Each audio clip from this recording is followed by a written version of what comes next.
El viento del Cantábrico azotaba mi rostro como un latigazo de sal y rabia, mientras veía a Alejandro escupir sangre en la arena del Sardinero, su labio partido por el puño de su propio padre.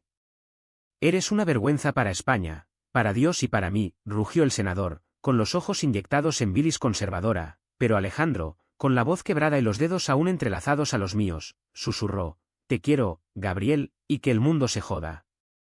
En ese instante, supe que nuestro amor no era un susurro en la noche, sino un grito que podía derribar imperios o enterrarnos vivos.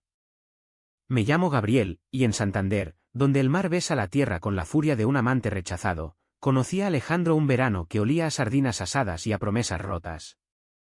Yo era un chico de 24 años, huérfano de un pescador que se llevó el oleaje, trabajando en una librería polvorienta del casco viejo, rodeado de tomos amarillentos de Lorca y Machado que hablaban de amores prohibidos como si fueran profecías.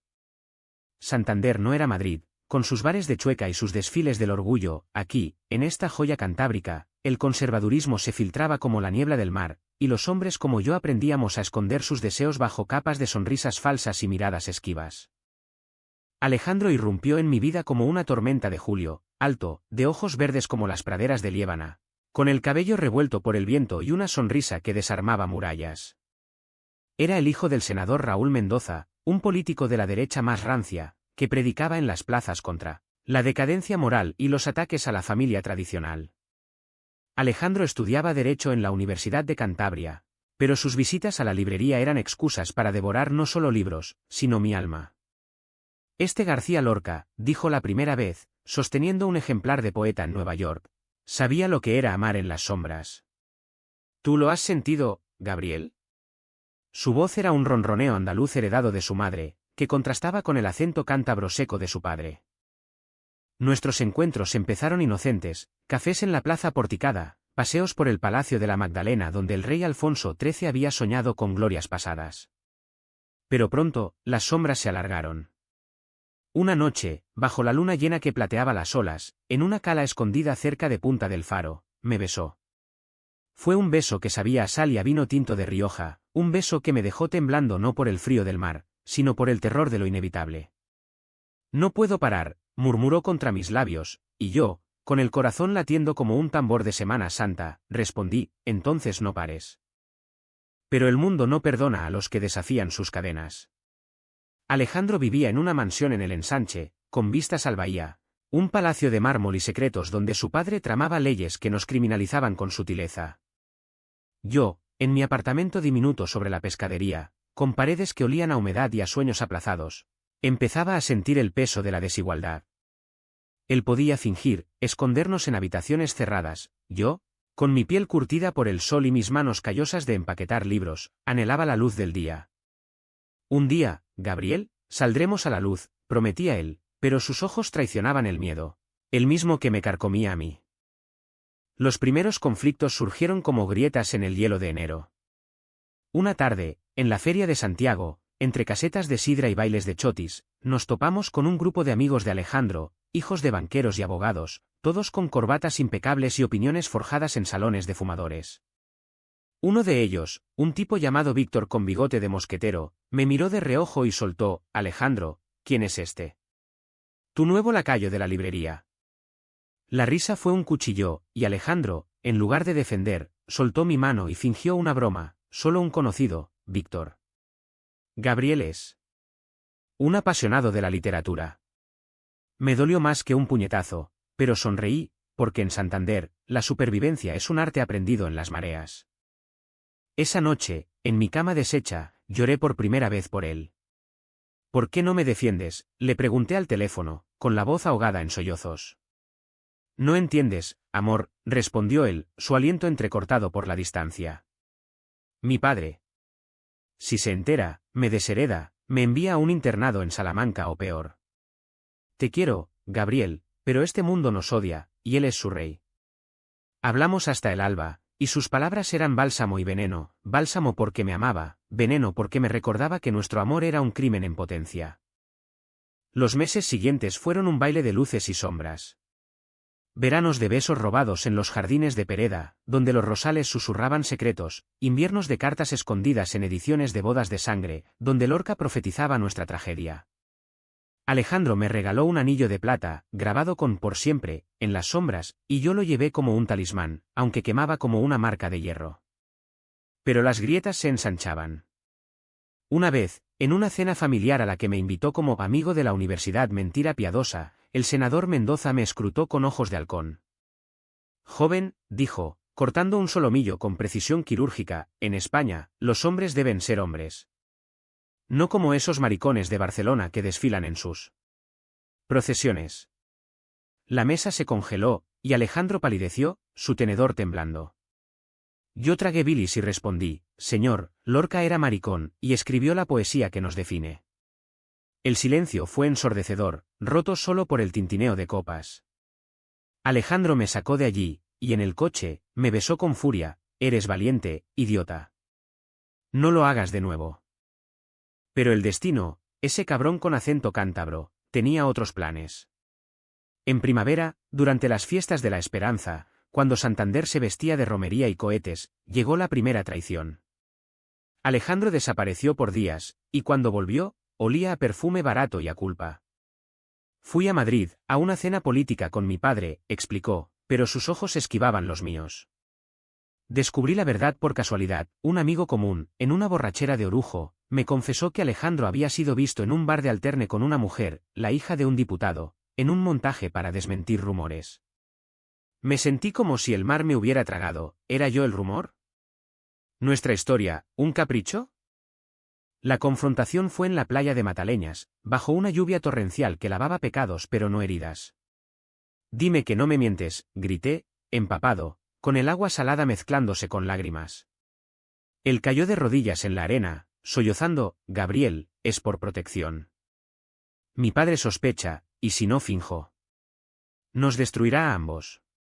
Te amo, juro por la Virgen del Mar que te amo. Lo abracé allí, en el diluvio, porque el amor es ciego y tonto, pero esa noche, una semilla de duda se plantó en mi pecho, como un cardo en la tierra árida. La duda creció como la marea alta, inundando nuestras noches. Intentamos recomponernos con escapadas a los picos de Europa, donde el aire puro de los valles nos hacía olvidar por un rato el hedor de la hipocresía. En un refugio de montaña cerca de Potes, bajo estrellas que parecían indiferentes a nuestros dramas, hicimos el amor por primera vez con la lentitud de quien sabe que el tiempo es un ladrón.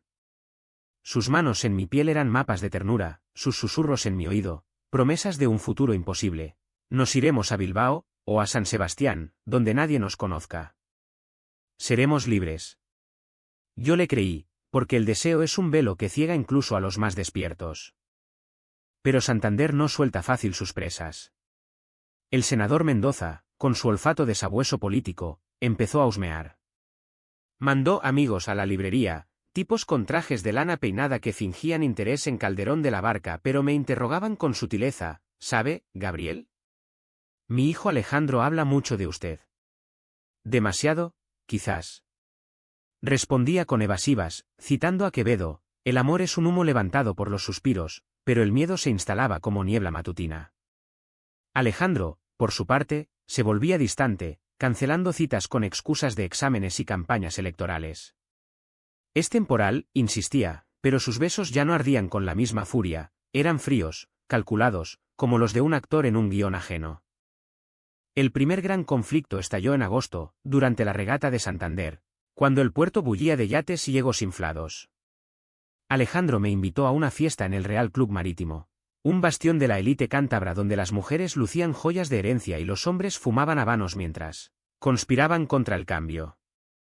Yo me sentía un intruso, con mi camisa de lino barata y mis zapatillas raídas, pero él me presentó como mi mejor amigo, un erudito local.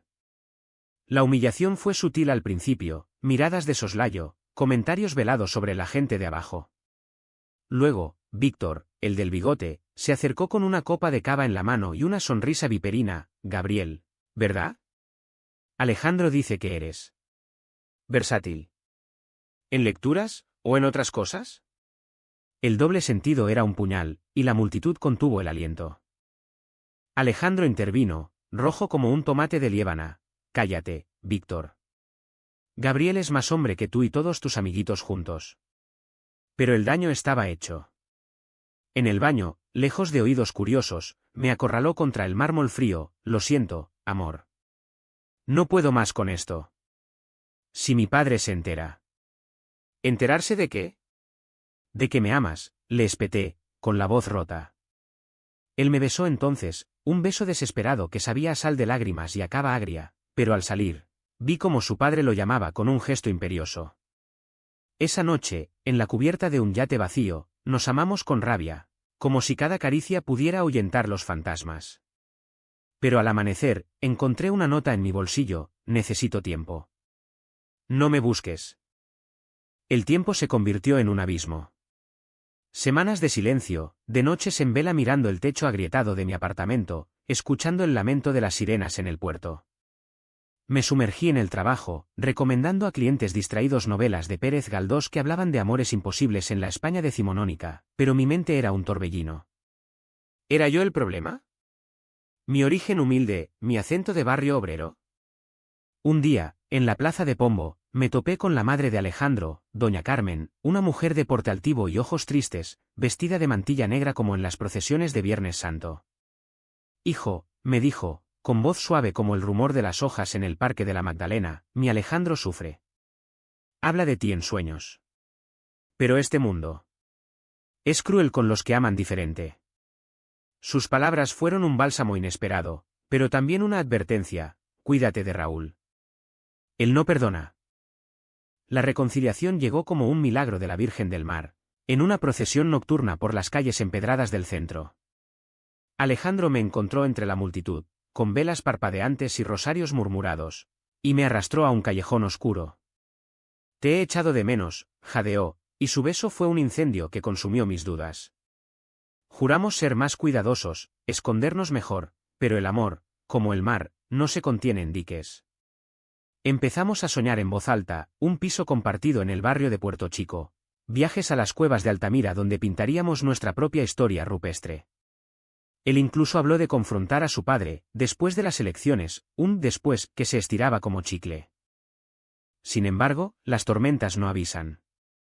Una noche de otoño, con el viento norteño aullando como lobos en Cabárceno, recibí una llamada anónima: si sigues con el hijo del senador, acabarás en el fondo del mar. El pánico me paralizó, pero lo peor fue descubrir que Alejandro había sido visto de nuevo con esa mujer, en una gala benéfica en el Palacio de Festivales. Esta vez, no era fingir, fotos en la prensa local lo mostraban besándola en la mejilla, con una sonrisa que yo no reconocía. La traición me golpeó como una ola traicionera, y en un arrebato, lo confronté en su casa, escalando la verja como un ladrón de corazones. Explícame esto, grité, agitando el periódico arrugado en su habitación, con pósters de toreros y banderas de España que ahora me parecían burlas. Él se derrumbó en la cama, con el rostro demacrado. Gabriel, mi padre lo arregló. Me obligó, amenazó con cortarme todo.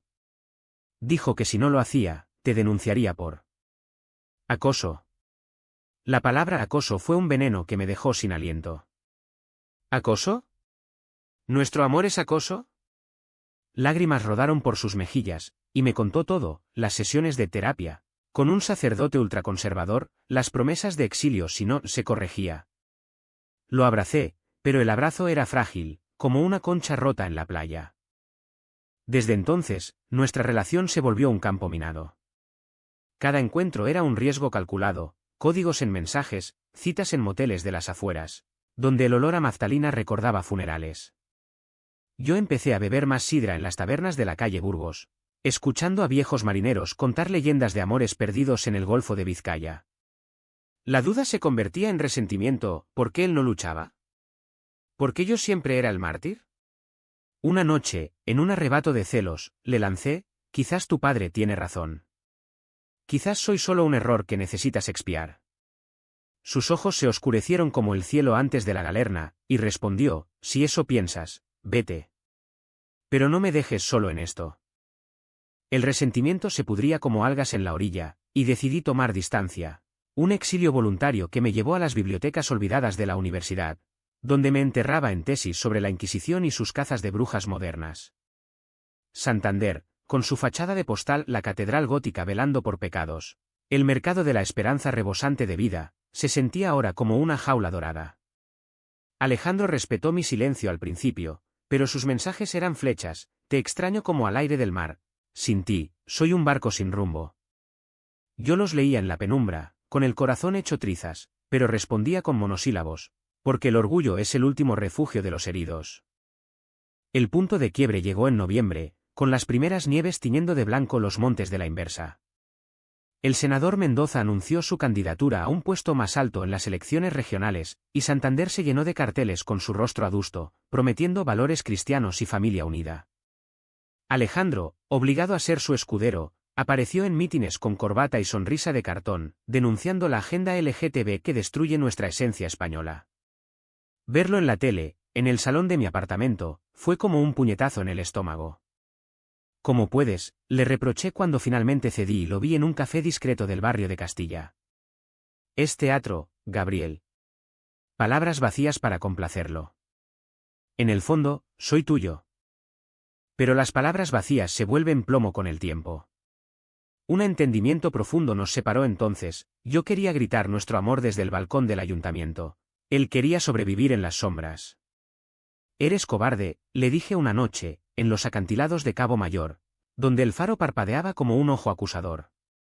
El viento nos azotaba, y él gritó de vuelta: «¿Y tú eres ingenuo? ¿Crees que en esta España de crucifijos y misas, un hijo de senador puede ser maricón y vivir? Mi madre ya sufre cáncer por mi culpa, ¿quieres matarla?». Sus palabras me helaron más que el frío cántabro. Doña Carmen, con su fe quieta y sus rezos por un hijo normal, era el talón de Aquiles de Alejandro. Yo, sin familia, solo tenía mi orgullo. Él cargaba un linaje que lo asfixiaba. La decisión difícil llegó como un veredicto: propuse romper. «Mejor amigos, o nada», dije, con la voz temblorosa, en una cena improvisada en mi apartamento, con sobras de cocido montañés y una botella de vino de la costa de Cantabria. Él se negó, aferrándose a mí como a un salvavidas: «No puedo perderte. Eres mi luz en esta oscuridad». Hicimos el amor esa noche con una intensidad desesperada, cuerpos entrelazados como raíces en la tierra dura, pero al amanecer, el abismo seguía allí. Empecé a salir con otros, flirteos superficiales en bares de la calle Tetuán, donde la juventud cantábrica bailaba rumba y olvidaba tabúes por unas horas. No era infidelidad, era supervivencia, un intento de llenar el vacío que él había dejado.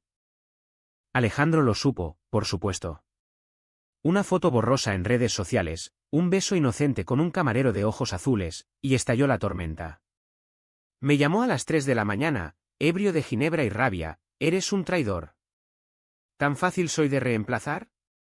«Tú empezaste con tus farsas», repliqué, y la llamada terminó en gritos que despertaron a los vecinos. Al día siguiente, se presentó en la librería, con ojeras como moretones y una flor de cineraria en la mano, símbolo de luto en Cantabria. «Perdóname», suplicó ante los estantes de Cervantes, ignorando a los clientes atónitos. «No soporto la idea de ti con otro». Lo arrastré al almacén, y allí, entre cajas de libros mohosos, nos besamos con la urgencia de los condenados. «Prométeme que lucharemos», le pedí. «Lo prometo», juró, y por un momento, creí en milagros. Pero los milagros en España son caprichosos. El secreto que había estado oculto bajo capas de mentiras emergió como un cadáver en la playa. Doña Carmen, en un arrebato de debilidad por su enfermedad, confesó a una amiga de confianza, una cotilla de la alta sociedad, la tormenta que azotaba a su familia. La amiga, leal al senador, filtró el rumor en un almuerzo de damas en el club de tenis. Pronto, Santander bullía de whispers: «El hijo del senador es uno de esos». Alejandro lo supo por un mensaje de texto de Víctor: «Tu padre lo sabe todo. Corre». El pánico fue inmediato, me llamó histérico: «Gabriel, ven. Ahora». Corrí a su mansión, bajo una lluvia que convertía las calles en ríos de lodo. La puerta se abrió de golpe, y allí estaba el senador, imponente como un toro de lidia, con una carpeta de fotos en la mano, nosotros en la cala, en el refugio, en mi apartamento.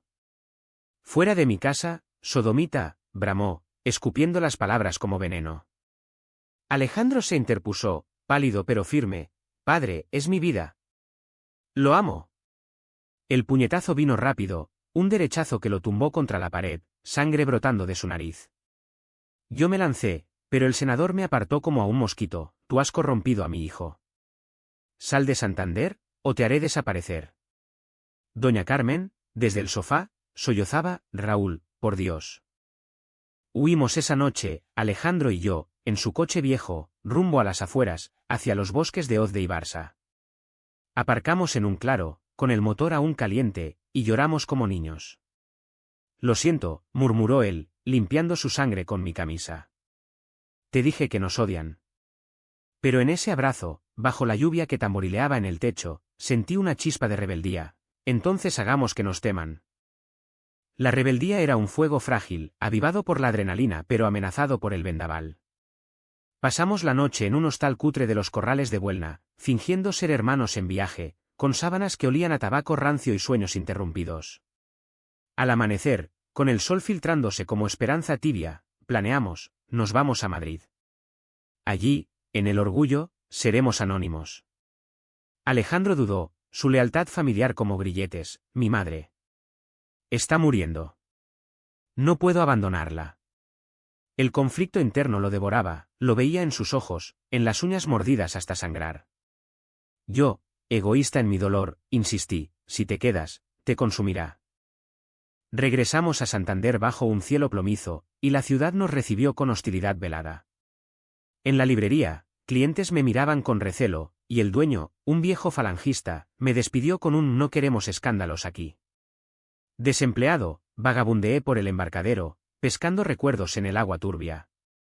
Alejandro, confinado en casa por su padre, me enviaba notas por paloma mensajera moderna, apps encriptadas con versos de Becker, volverán las oscuras golondrinas. Pero las notas no bastaban, el aislamiento nos envenenaba. El alto trao inesperado irrumpió como una galerna, esa tormenta cantábrica que arrasa sin piedad. Era diciembre, con luces de Navidad parpadeando en la calle Alfonso XIII, y Santander fingía alegría mientras el frío calaba huesos. Doña Carmen falleció en una noche de vientos furiosos, su corazón rindiéndose al cáncer y al peso de los secretos. El funeral fue un circo, políticos en negro, condolencias hipócritas, y Alejandro, de pie junto al ataúd en la iglesia de la Anunciación, con el rostro de piedra pero los ojos rojos. Yo no fui invitado, pero me colé entre la multitud, oculto bajo un abrigo prestado, para verlo una última vez. Al salir, en el cementerio de Ciriego, donde lápidas centenarias susurran historias de marineros ahogados, lo esperé. Él apareció, escapando de la comitiva, y corrió hacia mí, Gabriel, ella me perdonó. En su lecho, dijo, ama como tu corazón dicte. Nos abrazamos sobre la tierra húmeda, y en ese momento de vulnerabilidad, juramos romper las cadenas. Pero el senador nos vio. Desde la verja, su silueta era un espectro. Alejandro. Ven aquí. Lo que siguió fue el clímax de nuestra tragedia. Alejandro, impulsado por el duelo, se giró hacia su padre y gritó al viento, te odio. Por ella, por mí, por Gabriel. Somos amantes, y no lo negaré más. El senador palideció, y en un arrebato de furia ciega, avanzó. No hubo puños esta vez, fue peor. Sacó su teléfono y llamó a la policía local, acusándome de seducción de menor. Alejandro tenía 23. Pero la mentira era un arma afilada. Agentes llegaron en minutos, esposándome en medio del cementerio, con el olor a tierra fresca y flores marchitas. Es inocente, aulló Alejandro, forcejeando con su padre. La escena era dantesca, cuervos graznando, lluvia fina cayendo, y yo, arrastrado a un coche patrulla, sintiendo el mundo desmoronarse.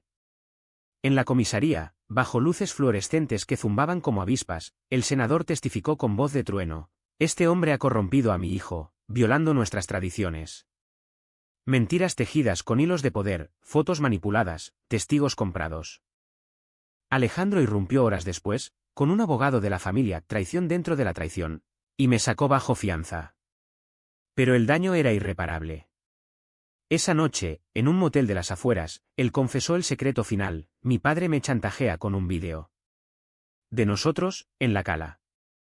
Si hablo, lo publica, arruinándonos. El shock fue un abismo, alguien nos había seguido, espiado, grabado. ¿Quién?, pregunté, pero él no sabía. La paranoia se instaló, mirábamos sombras en cada esquina, confiábamos en nadie. Nuestra intimidad, antes sagrada, ahora era un arma en manos ajenas. La decisión más dura recayó en Alejandro, quedarse y luchar, o huir conmigo. Si me voy, soy un cobarde como él dice, murmuró, mirando el mar desde la ventana, negro como su alma. Yo, con moretones de las esposas en las muñecas, le rogué, la vida es más que un apellido. Pero el amor, en su forma más cruel, exige sacrificios. Él eligió confrontar, publicaré todo. El vídeo, nuestra historia. Que España sepa quién es el verdadero monstruo. El clímax se desató en las vísperas de Nochevieja, cuando Santander se preparaba para uvas y campanadas. Alejandro filtró el vídeo, editado para censurar lo íntimo, solo mostrando nuestro abrazo en la playa, a un periodista del diario Montañés, con una carta abierta: soy gay, amo a Gabriel. Y mi padre nos ha perseguido como a criminales. El escándalo estalló como cohetes prematuros, titulares en ABC y El País, debates en radio sobre el hijo pródigo del conservadurismo. El senador, acorralado, contraatacó con ruedas de prensa lacrimógenas: mi hijo está enfermo, manipulado por radicales. Pero la marea viraba, activistas de Bilbao y Madrid marcharon en solidaridad, y hasta el obispo local murmuró sobre compasión cristiana. Nos escondimos en una cabaña en el valle de Cabuérniga, con nieve cubriendo los prados como un manto de pureza.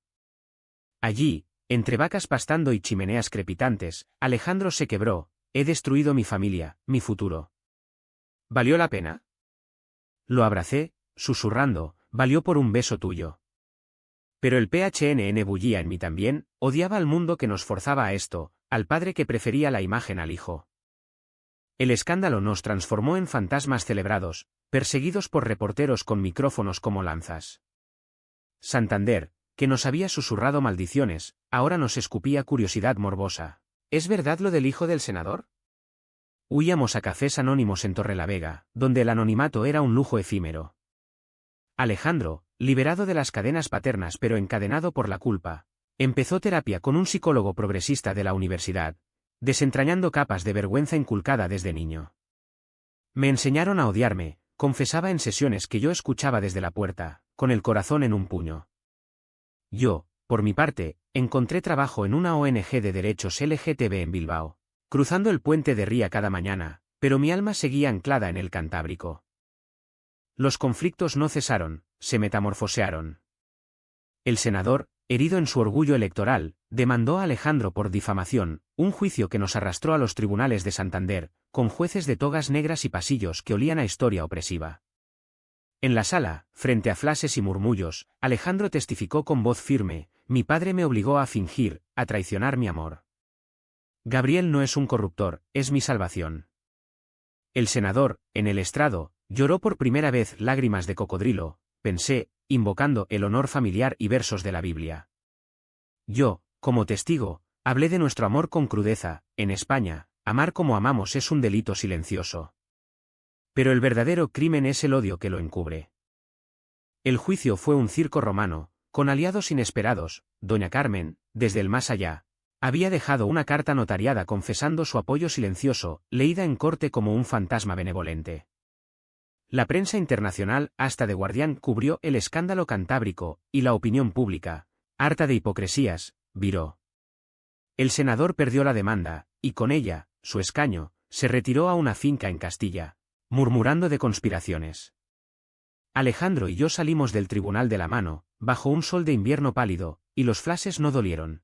Eran luz, por fin. Pero la victoria tenía espinas. Alejandro sufrió ataques de pánico, noches en que despertaba gritando: padre, no, y yo, marcado por la traición, dudaba de la eternidad. ¿Nos durará esto?, preguntaba en las madrugadas, con su cabeza en mi pecho. El mundo cambia lento, respondía él, pero nosotros somos el cambio. Viajamos a Andalucía, a las playas de Tarifa donde el Atlántico besa el Mediterráneo, buscando raíces en el flamenco y las fiestas gitanas que celebran amores sin etiquetas. Allí, en una taberna de Cádiz, bailamos sevillanas torpes, riendo por primera vez en meses. De vuelta en Santander, reconstruimos. Compramos un piso modesto en el barrio de la Inmobiliaria, con vistas al faro de Cabo Mayor, y lo llenamos de libros: Lorca, sí, pero también ecos de Auden y Puig. Alejandro empezó a escribir, un blog anónimo que se volvió manifiesto: Amor en las sombras cantábricas. Yo organicé lecturas en la librería que me recontrató, veladas donde contábamos nuestra historia sin filtros, provocando lágrimas y aplausos. El perdón llegó inesperado, una carta del senador, temblorosa, pidiendo ver a mi hijo, aunque sea desde lejos. Alejandro la leyó en la playa del Sardinero, el mismo lugar del principio, y decidió: no odio, Gabriel. Solo distancia. El final no fue un cuento de hadas, sino humanamente imperfecto. En primavera, con las hortensias floreciendo en los jardines, nos casamos en una ceremonia civil en el ayuntamiento, con amigos de Bilbao y un puñado de aliados locales. No hubo grandes desfiles, solo votos susurrados: en este mundo que nos odió, sostendré tu mano en público, por siempre. Besarnos bajo el arco iris de la bandera que ondeaba en la plaza fue el clímax verdadero, no de drama, sino de redención. La gente aplaudió, algunos con recelo, otros con lágrimas. Santander, lentamente, aprendía. Hoy, miro el mar desde nuestra ventana, con Alejandro durmiendo a mi lado, su mano en la mía. Hemos ganado batallas, pero la guerra contra el odio persiste. Sin embargo, en este rincón de España, donde el viento canta baladas de resistencia, sé que nuestro amor es un faro, frágil, pero inquebrantable. Porque al final, en un mundo que nos odia, sostenerse es la mayor revolución.